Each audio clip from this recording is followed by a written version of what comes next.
italiano Arturo Toscanini es considerado por algunos como el director de orquesta más grande del siglo XX. Se dice que era perfeccionista, que tenía un oído prodigioso y una memoria fotográfica. En cierta ocasión dirigió a la orquesta en una interpretación extraordinaria de la Quinta Sinfonía de Beethoven. Todo el mundo se puso de pie inmediatamente, aplaudiendo y aclamándolos con muchísimo entusiasmo. Sin embargo, se dice que Toscanini hizo señas con sus brazos, agitándolos para que se pararan. Y él se volteó hacia la orquesta y les gritó: "Ustedes no son nada". Y después se señaló hacia sí mismo y dijo: "Yo no soy nada". Y después entonces dijo: "Beethoven es todo, todo, todo". Con el sermón de hoy llegamos al final de la serie sobre la vida de David. Y el título que pusimos en el primer mensaje de esta serie fue David entre los grandes de la historia. Y la razón detrás de ese título fueron las palabras que Dios mismo le dijo a David en 2 de Samuel 7:9. Haré de ti un gran nombre, como el nombre de los grandes que hay en la tierra. Sin embargo, la respuesta de David en ese mismo capítulo fue afirmar en el versículo 18: ¿y quién soy yo, oh Señor Dios? ¿Y qué es mi casa para que me hayas traído hasta aquí? Y pasa entonces a afirmar la grandeza del Señor, como nosotros clamamos cantando que Dios es grande. Y él dijo en el versículo 22 del capítulo 7: oh Señor Dios, por eso tú eres grande, pues no hay nadie como tú, ni hay Dios fuera de ti. De modo que, tipo Toscanini, David gritó a viva voz: yo no soy nada. El pueblo de Israel no es nada. El Señor lo es todo, todo, todo. En el día de hoy quisiera considerar los capítulos 22 al 24 de 2 de Samuel. Y esa sección que va en esos 4 últimos capítulos, del 21 al 24, son como una especie de epílogo para los libros de Samuel. Y en ellos no encontramos realmente detalles de los últimos días de David, sino una representación en miniatura de lo que fue su vida y su significado en la historia de la redención. Para ver algunos detalles de sus últimos días, vamos a tener que recurrir brevemente al primer libro de Reyes y los primeros 2 capítulos allí. Pero yo quiero ver con ustedes en esta mañana básicamente 3 cosas. Primero, el último traspié de David en el capítulo 24. Luego, el último salmo de David en el capítulo 22. Y luego las últimas palabras de David en los primeros versículos del capítulo 23. Así que veamos en primer lugar el último traspié de David. Capítulo 24 de 2 de Samuel. Yo no voy a tratar esos capítulos como vieron en el orden en el que aparecen. Voy a comenzar por el último capítulo, que es el capítulo 24. En el capítulo 24 es cuando tenemos esa historia cuando David manda hacer un censo del pueblo. Y uno se pregunta cuando uno lee este capítulo 24, ¿por qué el libro concluye con esa historia del censo de David? Es extraño. Es una manera que nos choca de cómo concluir este libro. Y de hecho el último versículo del libro simplemente dice esto en el versículo 25: y allí edificó David un altar al Señor y ofreció holocaustos y ofrendas de paz. El Señor escuchó la súplica por la tierra y la plaga fue detenida en Israel.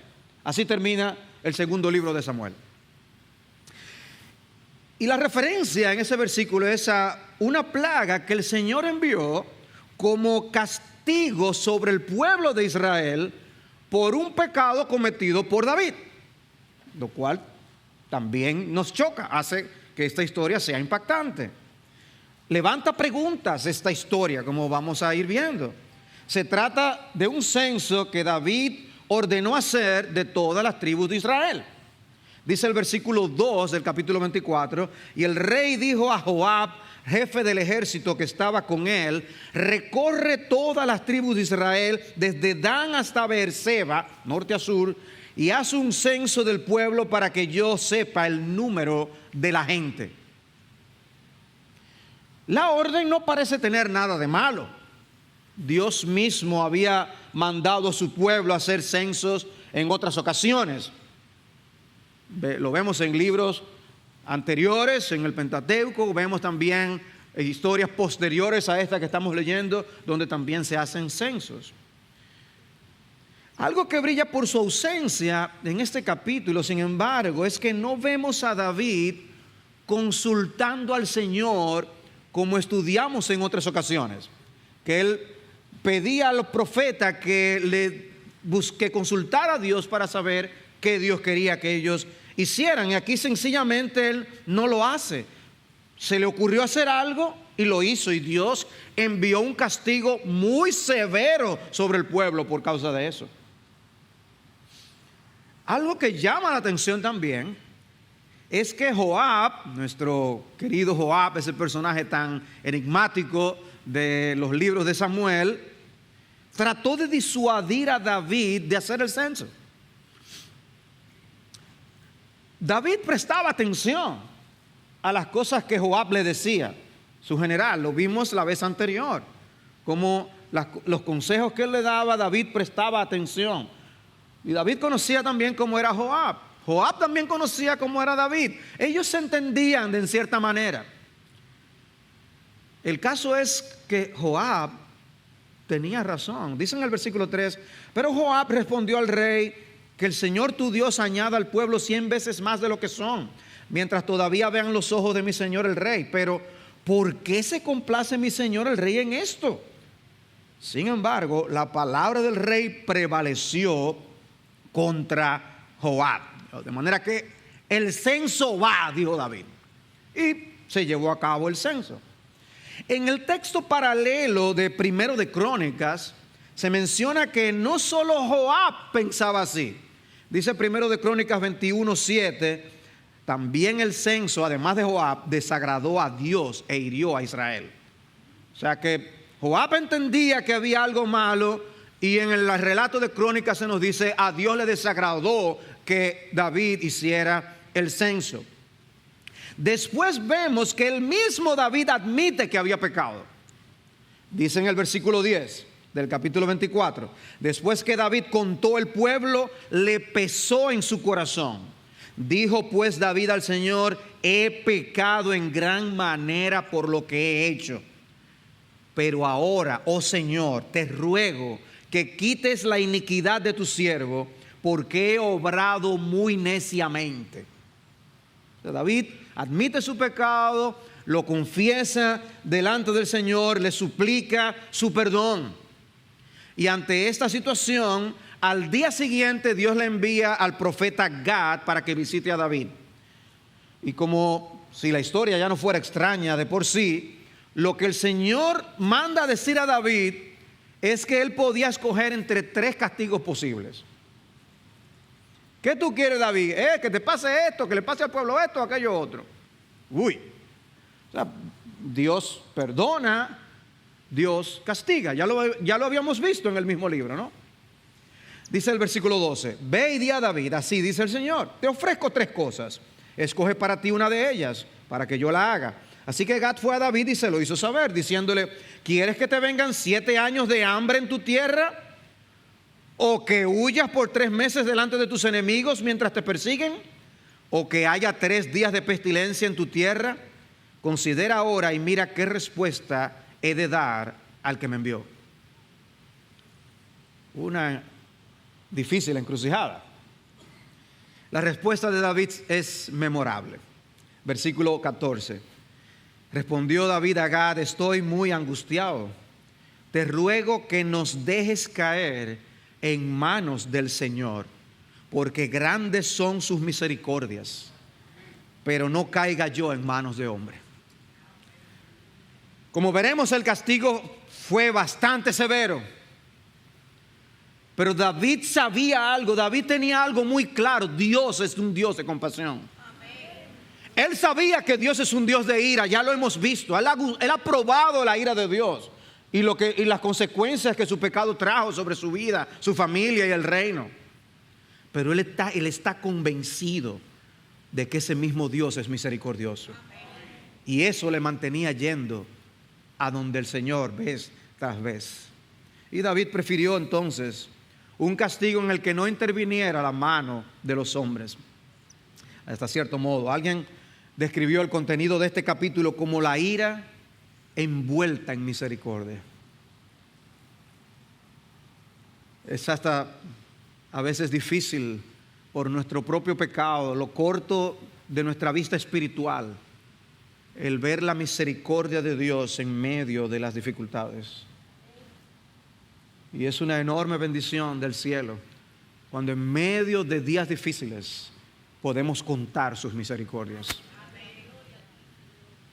Dice el versículo 15: y el Señor envió pestilencia sobre Israel desde la mañana hasta el tiempo señalado, y desde Dan hasta Beerseba murieron 70,000 hombres del pueblo. Cuando el ángel extendió su mano hacia Jerusalén para destruirla, el Señor se arrepintió del mal y dijo al ángel que destruía al pueblo: basta, detén ahora tu mano. Ve ahí la misericordia. Y el ángel del Señor estaba junto a la era de Arauna Jebuseo. Entonces David habló al Señor cuando vio al ángel que hería al pueblo y dijo: he aquí, yo soy el que ha pecado y yo soy el que ha hecho mal. Pero esas ovejas que han hecho, te ruego que tu mano caiga sobre mí y sobre la casa de mi padre. Él se vio su culpa por lo que estaba pasando con el pueblo.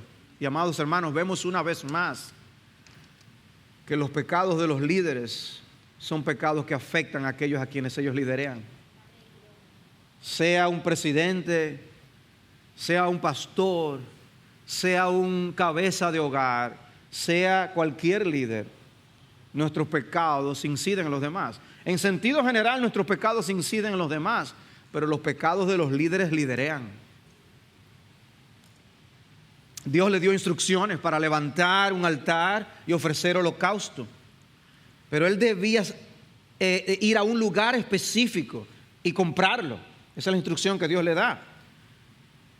La persona intentó dársela de gratis a David y aún los animales, pero en ese contexto David dijo esas conocidas palabras: por precio te lo compraré, pues no ofreceré al Señor mi Dios holocausto que no me cueste nada.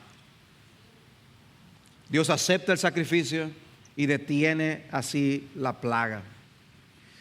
Pero hasta aquí yo no les he leído el versículo 1. El versículo 1 dice, así que comienza este capítulo: de nuevo la ira del Señor se encendió contra Israel e incitó a David contra ellos diciendo: ve, haz un censo de Israel y de Judá. Obviamente, cuando el texto menciona la ira del Señor, no es por el pecado que David cometió. David todavía no había dado la orden de hacer el censo. El texto no nos dice la causa de la ira del Señor en esa ocasión. La expresión es la misma que vimos cuando estudiamos el pecado de Usa en el capítulo 6, versículo 7. Y no es difícil por eso concluir que el Señor aquí también fue motivado por causa del pecado del pueblo, o pecado que había en el pueblo. Leemos de casos similares en el Pentateuco, en Josué, en Jueces. Pero, ¿qué tal lo siguiente que dice el versículo 1? No solo dice que Dios se airó, dice que Dios incitó a David a que diera la orden de hacer el censo. O sea que si tú pensabas que hasta ahora tú estabas comprendiendo el texto, ahora yo te traigo algo para que nos ubiquemos. El asunto nos choca y es entendible, porque eso levanta dificultades en nuestras mentes. ¿Cómo podemos compaginar esto? Bueno, algunos tratan de resolver el caso yendo a un texto paralelo en 1 de Crónicas 21:1, donde allí dice: y se levantó Satanás contra Israel e incitó a David a hacer un censo de Israel. Ah, tú ves, no fue Dios, fue Satanás. ¿Resuelto el problema? No, todavía tenemos el texto de Samuel que explicar. Porque lo que dice ahí, eso es lo que dice. Eso significa que quizás a la manera de Job en los primeros 2 capítulos, el Señor en su absoluta soberanía utiliza al mismo Satanás para llevar a cabo sus propósitos. Y de eso no nos cabe ninguna duda. Recuerden que en el acto mismo del diablo de llevar a Cristo a la muerte, eso fue lo que Dios usó para traer la salvación a los hombres.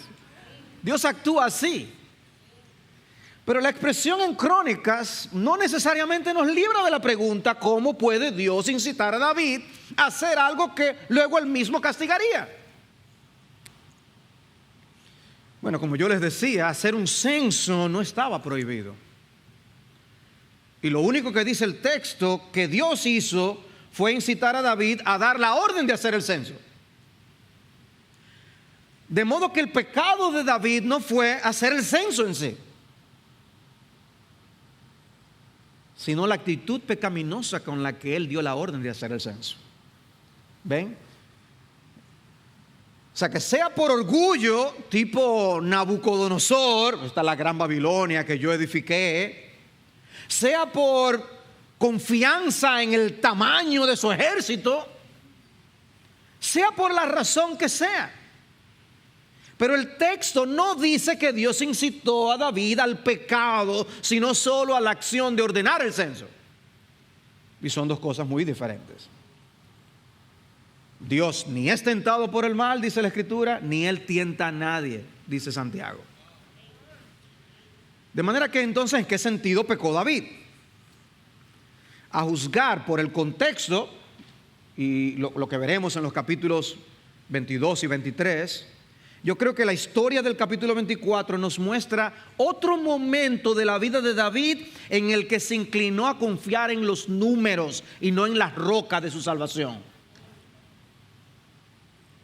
El hecho es que el censo fue del desagrado de Dios y que David lo reconoció como pecado y se arrepintió. Eso sí es una realidad clara en el pasaje. Un pasaje que nos deja ver algo de cómo Dios actúa en el mundo. Hermanos, ¿quién puede decir, yo sé cómo es que Dios funciona, Él hace esto así, ahora esto? ¿Quién puede predecir las actuaciones de Dios? Es como nosotros no podemos decir por dónde es que el rayo va a caminar y a caer. No podemos. Solo Dios sabe eso. Él determina cada rayo y su ruta. Y así su actuar en su providencia y en su soberanía. Y nosotros simplemente vemos sus hechos. Un pasaje como este nos muestra que hay muchas cosas que ignoramos.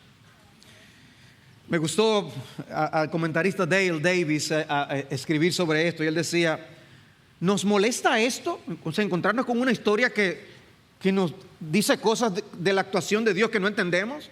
¿Nos molesta esto? Quizás asumimos que Dios siempre debe explicarse y justificar sus actuaciones. Si no podemos estar satisfechos con aceptar el misterio de este texto, es posible que estemos revelando algo de nosotros mismos.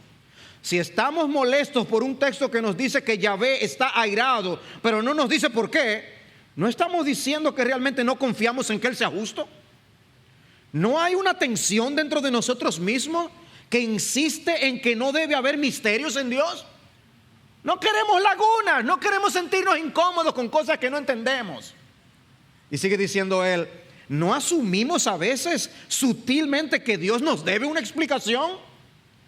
Fácilmente podemos lucir una arrogancia que no adora, que viene a la presencia del Altísimo erguida y no inclinada. ¿Estamos enojados porque Dios no es perfectamente transparente y no nos dice cómo es? Y luego termina: ¿podemos vivir y adorar con misterio? ¿Podemos vivir y adorar sabiendo que desconocemos de Dios tanto, que tenemos una mente tan limitada para entender las actuaciones de Dios? Pero sabemos que los hombres están dispuestos a cuestionar a Dios y sus obras. ¿De por qué Dios hace esto así? ¿Por qué aquello? ¿Por qué lo otro? Por eso es que Pablo decía, ¿y quién eres tú? Una masa de barro para cuestionar al alfarero. Dios es soberano. Esta historia nos permite ver con absoluta claridad que Dios toma el pecado muy seriamente, hasta el punto de enviar castigos cuando así lo considera. Y para que no pensemos que solo se trata de algo del Antiguo Testamento, recuerdan el Nuevo Testamento, en el libro de los Hechos, lo que pasó con Ananías y Zafira, después que Cristo había muerto. Y también en ese sentido vemos aquí ilustrada la verdad de que sin derramamiento de sangre no hay perdón de pecados. Dios pidió a David que hiciera holocausto. Tiene que haber un sacrificio. La esperanza de los hombres no debe estar en que al final Dios pondrá nuestros pecados debajo de la alfombra y no los verá. No. No hay esperanza para los pecadores que no admitan sus pecados y que pretendan que esos pecados no son nada. No hay esperanza para ellos. Pero hay una grandísima salvación para los pecadores de corazones quebrantados y con espíritus contritos, porque nuestro Dios es amplio en perdonar. Y esta historia también nos enseña dónde debe estar nuestra confianza, y que no es en los números. David quería contar cuántos eran, pero recordemos la historia de Gedeón, cómo nuestro Dios fue capaz de derrotar a todo un ejército con 300 hombres. No se trata de números, se trata del Dios que tenemos. El Señor quiere nuestra fidelidad. Ahora, ¿por qué termina este libro de esta manera? Así que termina el libro, con esa historia. Bueno, muy probablemente para dejarnos ver que nuestra gran esperanza no está en los hombres, ni siquiera en los grandes hombres como David, sino únicamente en el Señor. Él es nuestra roca y nuestro verdadero refugio, algo que veremos a David expresar ampliamente en el capítulo 22.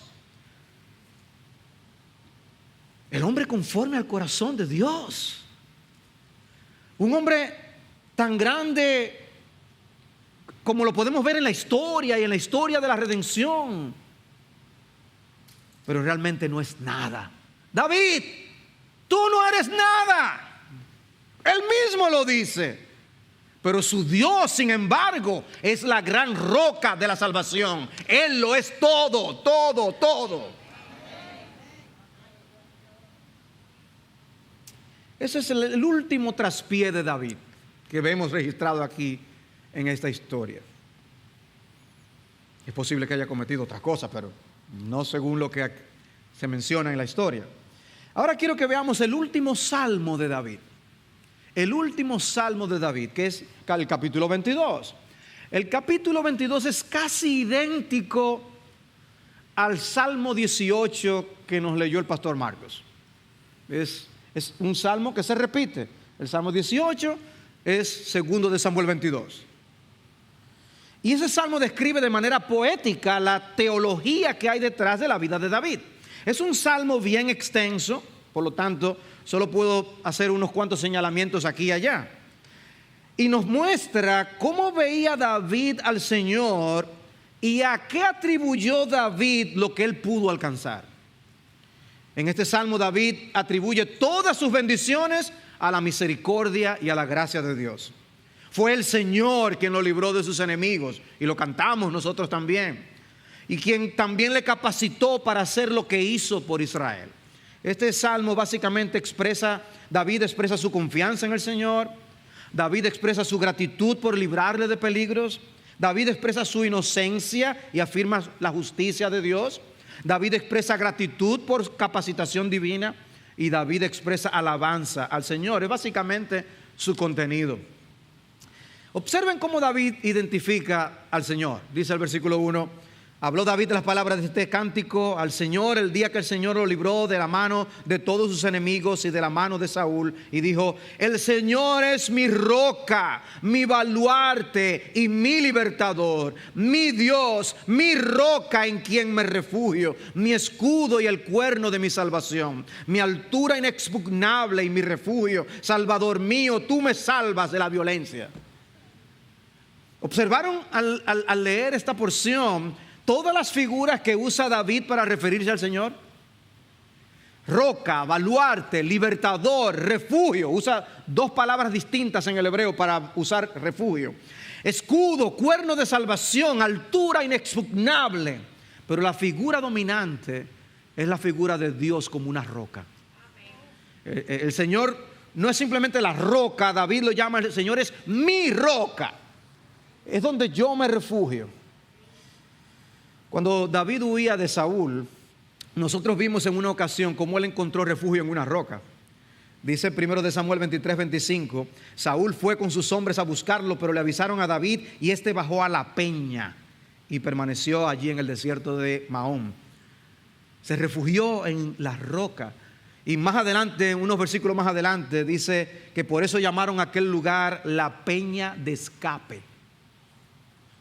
Era algo memorial, algo que podía recordar de cómo Dios le protegió. Una de las características de los libros de Samuel es que comienzan con el cántico de Ana y concluyen con los cánticos de David. Y eso lo hace muy peculiar. Es como una especie de marco para el contenido del libro. Y de paso, nos muestra lo importante que es para Dios el que le cantemos. David, el salmista de Israel, el dulce cantor de Israel, compuso tantos salmos, ¿no? Y vemos como un libro como este también contiene estos cánticos. Ana cantó, David cantó. Y lo menciono por el hecho de que tristemente para muchos la costumbre es prácticamente llegar cuando el sermón está, venir para el sermón cuando está comenzado a veces incluso. ¿Será que cantarle al Señor no es tan importante? Piénsalo, si no deberíamos tener un poco más de esfuerzo para estar aquí para cantar también. Porque la cantidad de personas que hay cuando estamos cantando y las que estamos cuando estemos predicando no es la misma. Pero no vemos por qué no. Dios quiere que le cantemos. Y es parte del asunto. Ahora, observen cómo Ana habla del Señor al inicio de su cántico.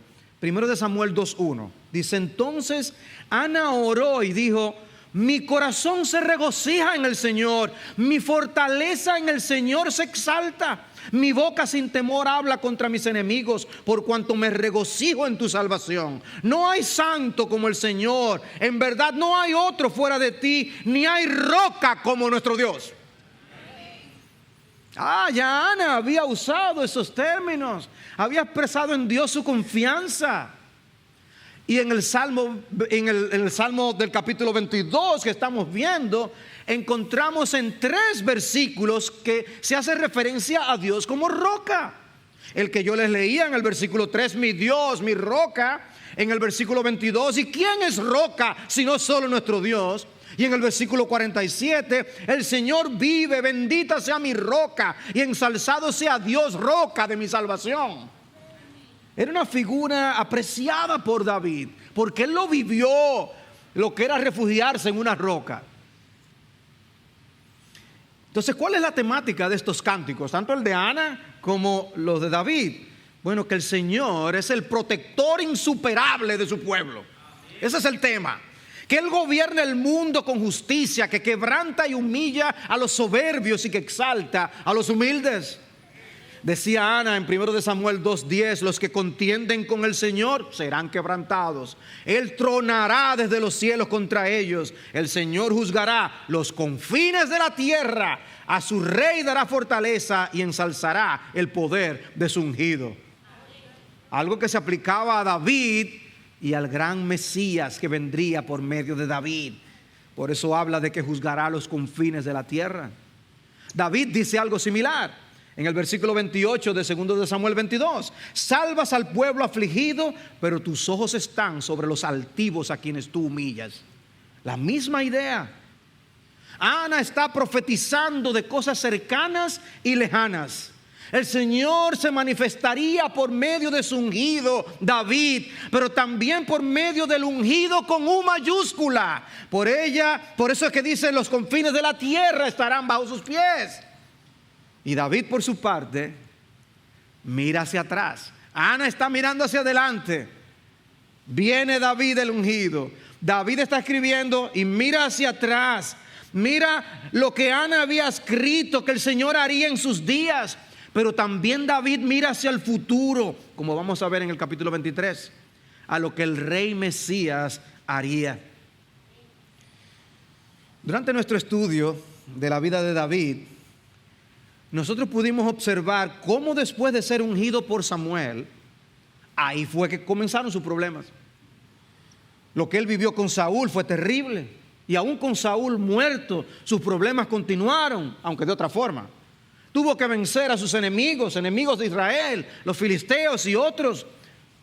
Pero él fue derrotado por su propia lujuria. Sus problemas familiares se multiplicaron. Por eso él mismo dice en el versículo 5: las ondas de la muerte me cercaron, los torrentes de iniquidad me atemorizaron, los lazos del Seol me rodearon, las redes de la muerte surgieron ante mí. Pero él pudo buscar ayuda en la fuente correcta. En mi angustia, versículo 7, invoqué al Señor. Sí, clamé a mi Dios. Desde su templo oyó mi voz y mi clamor llegó a sus oídos. David usa muchas figuras para referirse a las intervenciones de Dios en su vida, mostrando la soberanía y el control de Dios. Él dice que Dios hizo temblar la tierra en el versículo 8, que fuego salió de su boca, versículo 9. En el 11 dice: cabalgó sobre un querubín y voló y apareció sobre las alas del viento. O sea, Dios cabalgando, imponente en su soberanía, controlando las cosas. Dice: Dios tronó desde los cielos, envió sus flechas, esos son los rayos. Reprendió la voz de Dios, reprendiendo desde los cielos a los hombres. Y dice en el 17: extendió la mano desde lo alto y me tomó, me sacó de las muchas aguas. Nos recuerda la historia de Jesús y Pedro. Me libró de mi poderoso enemigo, de los que me aborrecían, pues eran más fuertes que yo, dice. Se enfrentaron a mí el día de mi infortunio, mas el Señor fue mi sostén. También me sacó a un lugar espacioso, me rescató porque se complació en mí. Pero observas que David no está simplemente recordando las vicisitudes que él pasó. Él está recordando de que cuando estaba en esas vicisitudes, Dios le rescató. Porque nuestra memoria a veces es muy corta. Y solo nos fijamos en aquellas cosas que en el momento nos están afectando y que no nos salen como queremos. Me está pasando esto y esto y esto y esto. Pero ¿recordamos las intervenciones divinas en nuestras vidas? Las muchas intervenciones de Dios. Las veces que nos sacó a lugares espaciosos. Porque en eso era que estaba pensando David. Dios hizo esto por mí, hizo esto, hizo esto. Nosotros tendemos a ver lo malo. No, hermanos, recordemos las cosas que Dios hace para nuestra salvación. ¿Cuántas veces te sanó? ¿Cuántas veces te proveyó? En los versículos 21 al 27 hay una sección que nos puede chocar, porque en ella David se presenta como siendo recompensado por el Señor por su integridad y su justicia. No la voy a leer toda porque es larga, de 21 al 27. Pero el versículo 21 comienza diciendo: el Señor me ha premiado conforme a mi justicia. Y habla de su integridad. ¿Qué es lo que está haciendo David allí? Bueno, realmente él no está diciendo: yo nunca he hecho nada malo. Eso no es lo que está diciendo David. David lo que está expresando es lo que hemos hablado en otras ocasiones, de cómo nosotros tenemos que ver la dirección de una vida y no solamente un momento de la vida de una persona. ¿Cuál es la dirección de la vida? Y lo que él está diciendo es: yo me he mantenido apegado al Dios del pacto. Yo he sido fiel al Dios del pacto. Yo no soy de los infieles que están fuera del pacto. A eso es que se está refiriendo David. Y no es un lenguaje que debe chocarnos. O sea, porque la Biblia nos manda a nosotros a vivir en integridad. O sea, nosotros no podemos decir, no, ser íntegros completamente, eso no se puede. Sí se puede, pero es ser íntegros a la manera que Dios nos manda a nosotros, sabiendo Él que somos pecadores. El íntegro lo que hace es que confiesa su pecado, se arrepiente y se aparta. ¿Qué fue lo que hizo David? Y qué bueno que podemos ver esos arrepentimientos. Porque no es solamente que él cayó, sino que se arrepintió. Porque si no, ¿cómo tratamos un texto como este en el Salmo 119? Cuán bienaventurados son los de camino perfecto, los que andan en la ley del Señor. Cuán bienaventurados son los que guardan sus testimonios y con todo el corazón le buscan. Ah, no, eso no es de mí que está hablando. Es que ahí habla del camino perfecto y yo no tengo camino perfecto. Que le buscan con todo el corazón. No, yo creo, a lo sumo yo diría que con un 65%. No, hermano, no es de eso que está hablando. Es de la integridad general. Es del hecho de que nos apegamos al Dios del pacto. Es que somos su pueblo. No hemos dado las espaldas a Dios. No hemos claudicado de Dios. Estamos en el camino por su gracia. Porque el Salmo no está hablando de una criatura ficticia que nunca ha existido. Ni siquiera lo dice en singular, porque podríamos pensar que está hablando del Mesías, pero no es eso. Está hablando en plural. Y habla de los de camino perfecto, los que con todo el corazón le buscan. Son gente de carne y hueso que existen de verdad. Luego sigue diciendo el Salmo en el versículo 33, Dios es mi fortaleza poderosa y el que pone al íntegro en su camino. Él hace mis pies como de ciervas y me afirma en mis alturas. Él adiestra mis manos para la batalla y mis brazos para tensar el arco de bronce. En el 40 dice, pues tú me has ceñido con fuerza para la batalla, has subyugado debajo de mí a los que contra mí se levantaron. Está diciendo, Señor, tú has peleado por mí. Y nosotros lo vimos cuando él peleó contra Goliat, que fue Dios que peleó por él. Y lo mismo con muchas batallas contra los filisteos, contra los arameos. Dios peleó a favor de su pueblo. Por eso dice en el 44, tú me has librado también de las contiendas de mi pueblo. Porque también Dios le ayudó contra la misma traición de entre los suyos, incluyendo a su propio hijo Absalón. Me has guardado para ser cabeza de naciones. Pueblo que yo no conocía me sirve. Los extranjeros me fingen obediencia, al oírme me obedecen. Dice, hay otras naciones que han venido y se han sometido.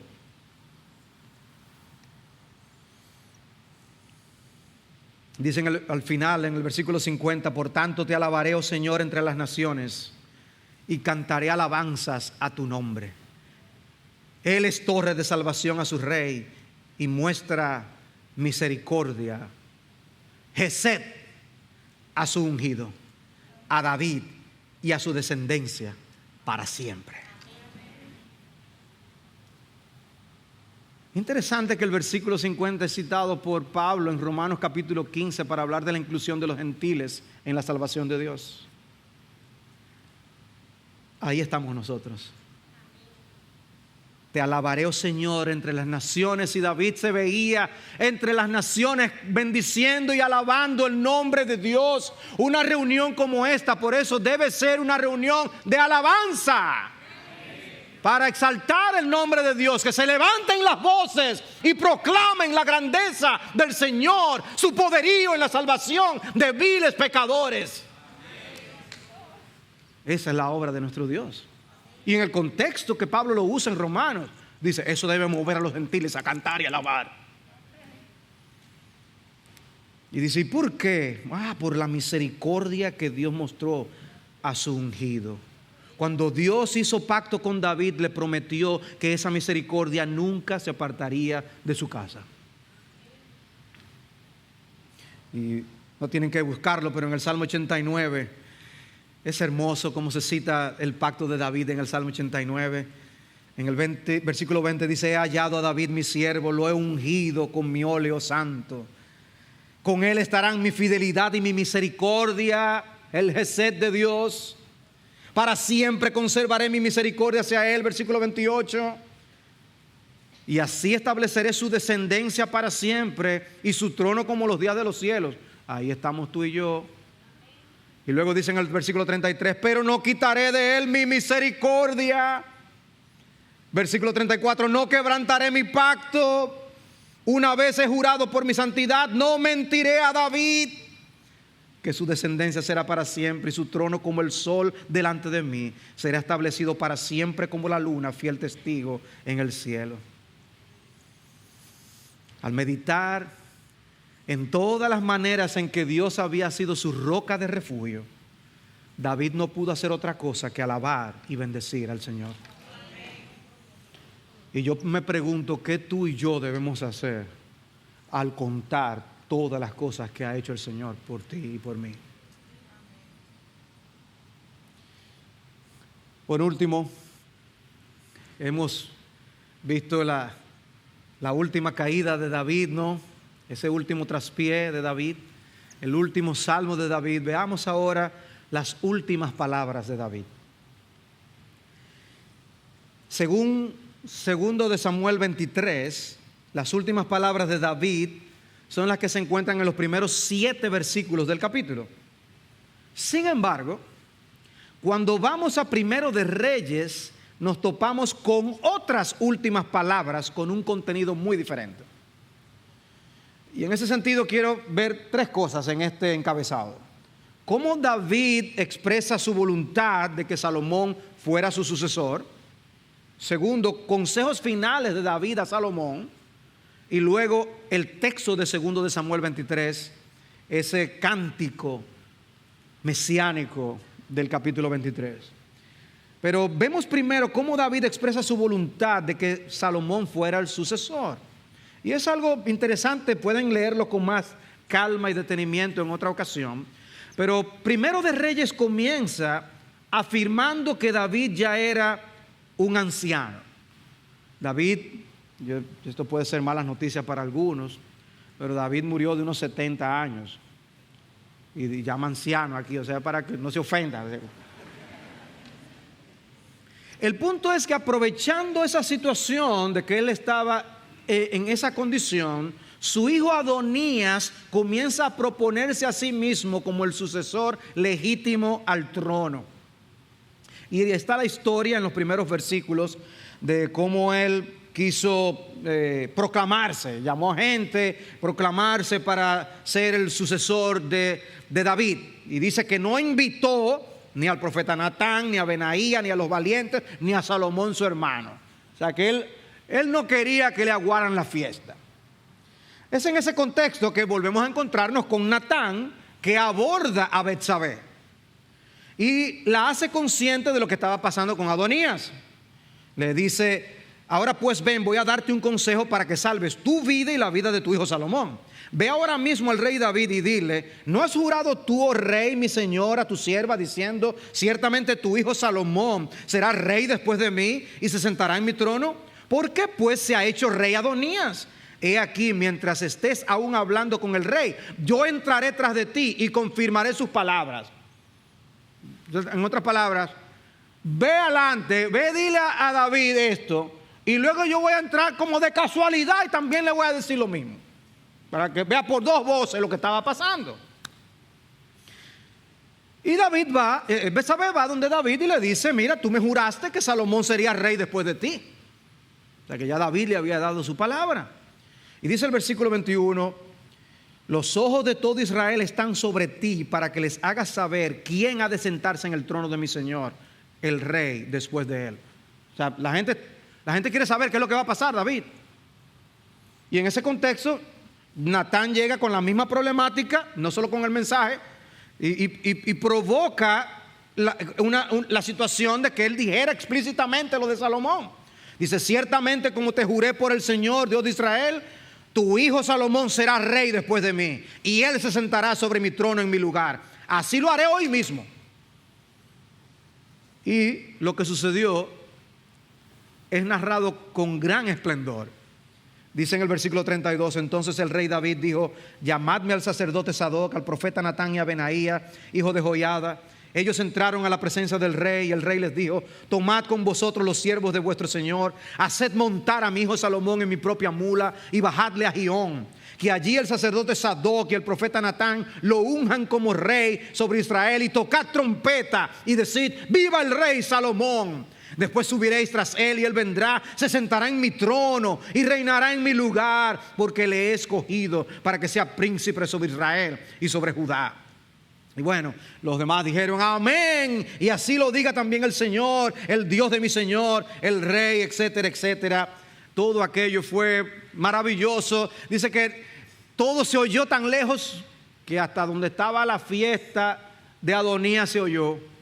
Y parece como que vino un apagón y se acabó la fiesta de Adonías. Se acabó la música, se acabó la algarabía.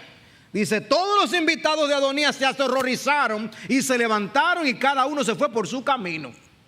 Dejaron a Adonías solo.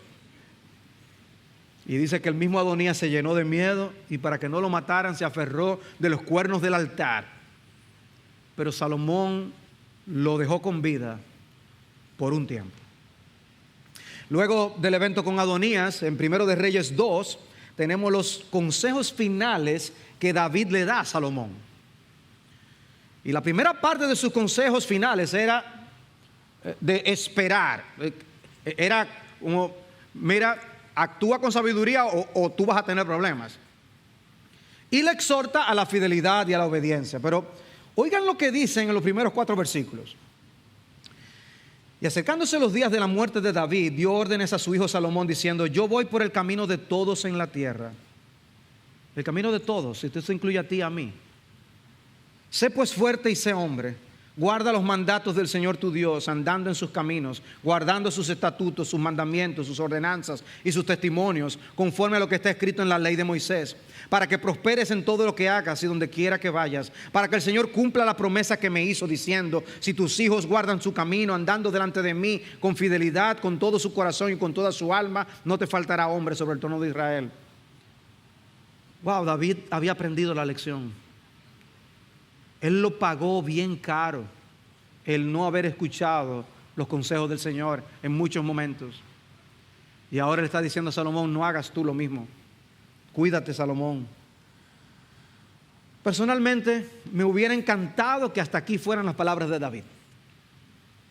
Sin embargo, David no solo dejó a Salomón instrucciones espirituales, sino también políticas. Y la primera en ese orden tenía que ver con Joab. ¿Qué hacemos con Joab?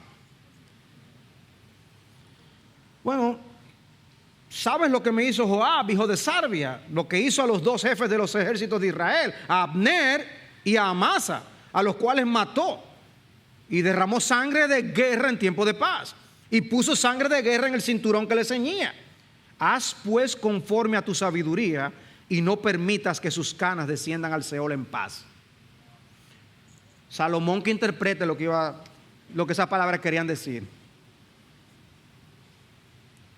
Qué duro. Qué duro.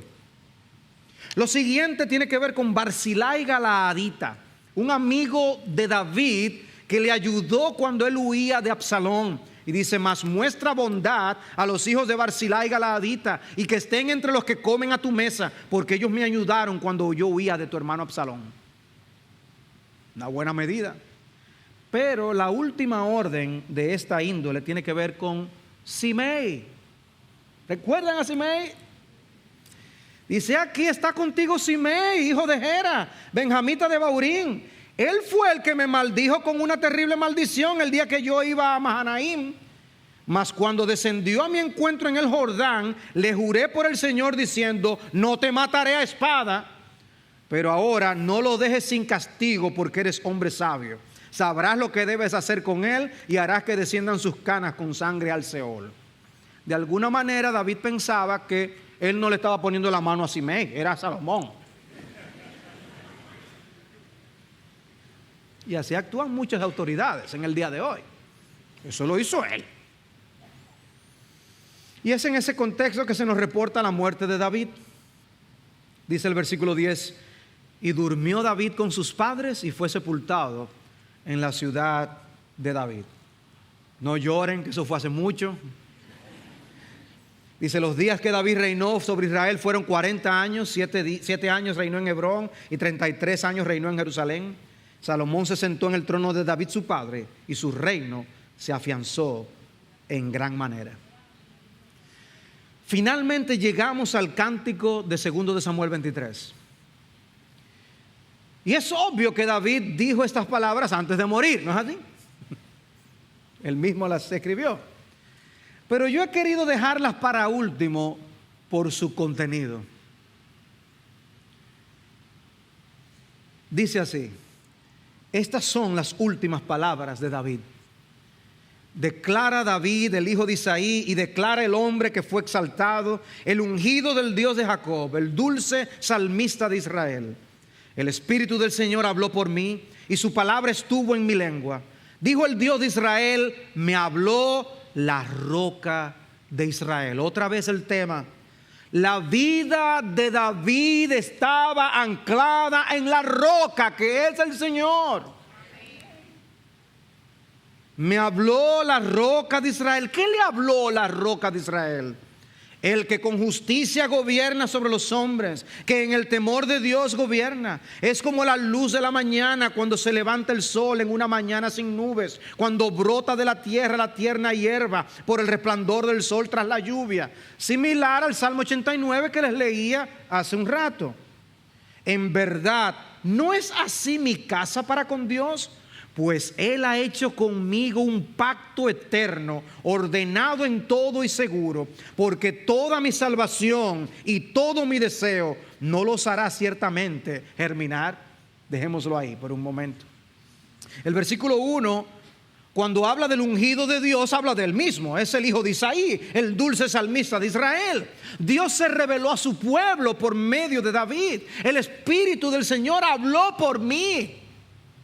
Y por eso se cita con autoridad cuando vamos a ver algunos textos del libro de Hechos. Su palabra estuvo en mi lengua. Pero como yo les decía, David es nada, nada, nada. Por eso a partir del versículo 13 él habla del otro ungido con U mayúscula, del que vendría a través de él, y empieza a hablar del que con justicia gobierna sobre los hombres, que en el temor de Dios gobierna. Algo que de cierta manera se cumplió con la dinastía davídica, pero que se cumplió perfectamente en nuestro bendito Señor Jesucristo. Y se cumplirá cuando Él venga en gloria. Estamos esperando parte de su cumplimiento todavía. David trató de cumplir bien su rol. Eso es lo que está diciendo. Por eso lo del versículo 5. ¿No es así mi casa para con Dios? ¿Y por qué razón? La explicación está cuando él dice, pues Él ha hecho conmigo un pacto eterno. Y es la primera vez y la única vez que se usa el término eterno para hablar del pacto davídico en ese sentido. Como la implicación del pacto davídico tiene una implicación eterna. Eso es impresionante. Todavía está vigente aspectos de la promesa que Dios le hizo a David.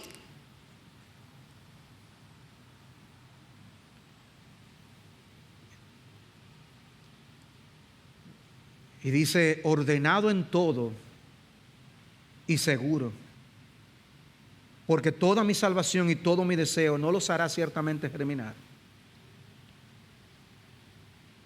Nada, absolutamente nada, podrá impedir la promesa que Dios le hizo a David, de una dinastía permanente.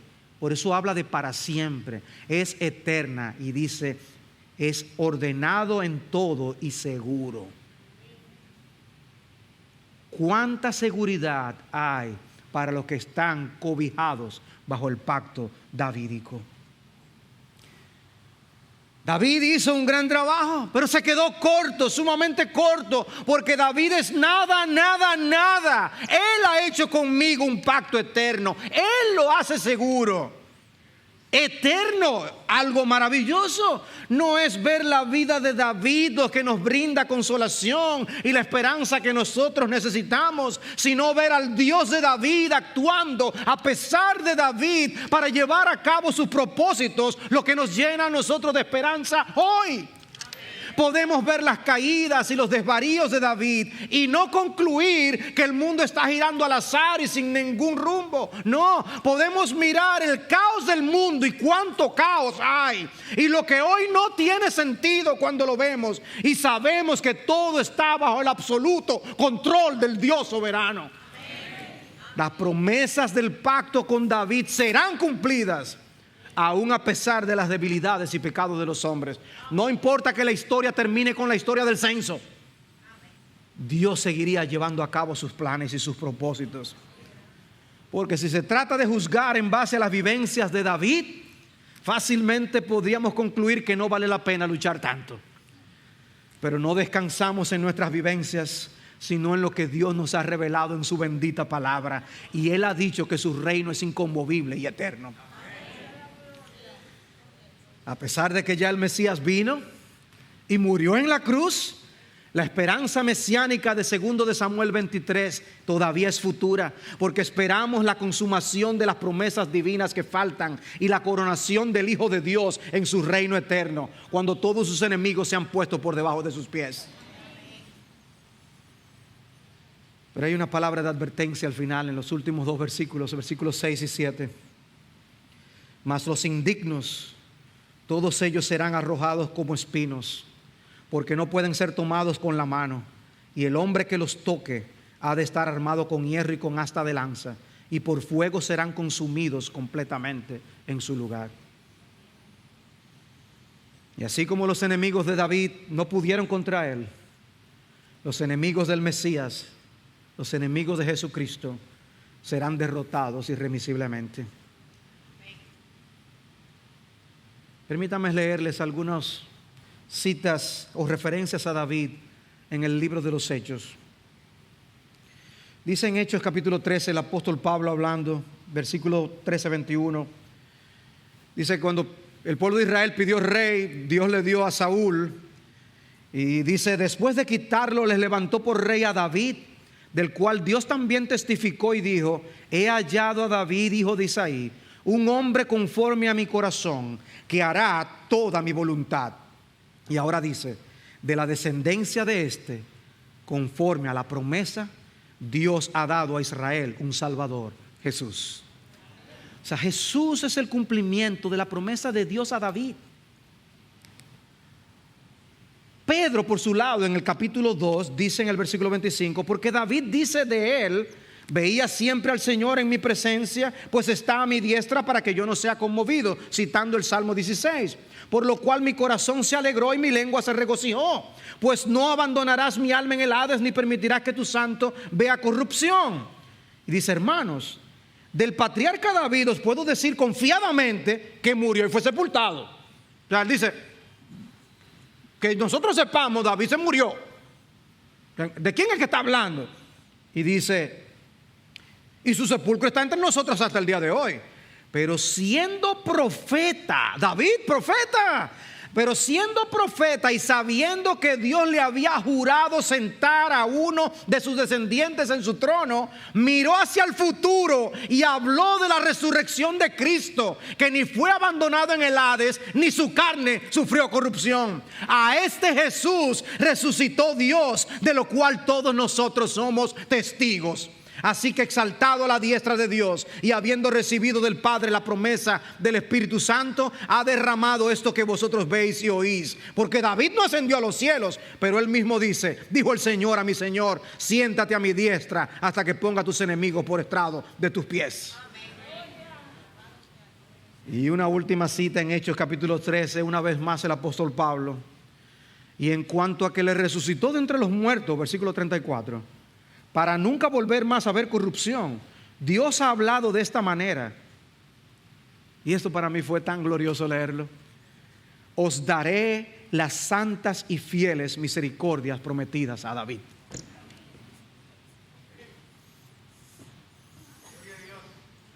Cuando Dios habla de su salvación en el Nuevo Testamento, en el Nuevo Pacto, dice: yo voy a mostrarles las misericordias fieles a David. Ser salvos es entrar en el disfrute y el deleite del Gesed de Dios. Por tanto, dice también en otro salmo: no permitirás que tu santo vea corrupción. Porque David, después de haber servido el propósito de Dios en su propia generación, durmió. David sirvió y le tocó morir. Y a nosotros nos toca vivir, servir a nuestra generación, y moriremos también. Y dice: y él fue sepultado con sus padres y vio corrupción.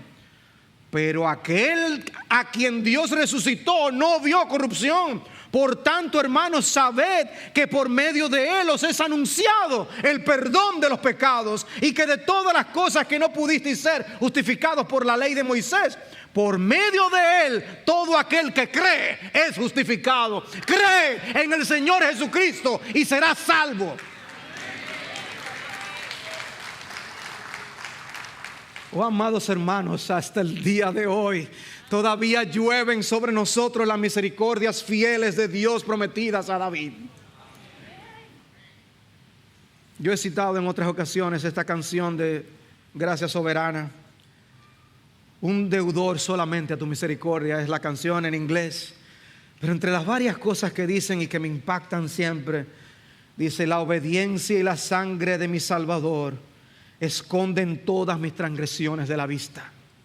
Por eso él dice: soy un deudor solamente a tu misericordia. Dice: no hay poder ni abajo ni arriba que pueda afectar tus propósitos, oh Señor, o separar mi alma de tu amor. Mi nombre no lo puede quitar de las palmas de tus manos. La eternidad no nos puede borrar. Está impreso en tu corazón y permanecerá como una gracia indeleble. Sí, hasta el final permaneceremos, hasta que nos postremos delante de tu presencia. Yo no soy nada, ni tú eres nada, pero Cristo es todo, todo, todo. Vivamos para el Señor, sirvamos al Señor, alabemos al Señor, consagrémonos al Señor. Solo una vida para vivirla para Él. Sirvámosle como Él lo merece. Oh, que Dios nos ayude a levantarnos, entregarnos y a vivir como corresponde a hombres y mujeres pecadores, salvados por la gloriosa y maravillosa misericordia y gracia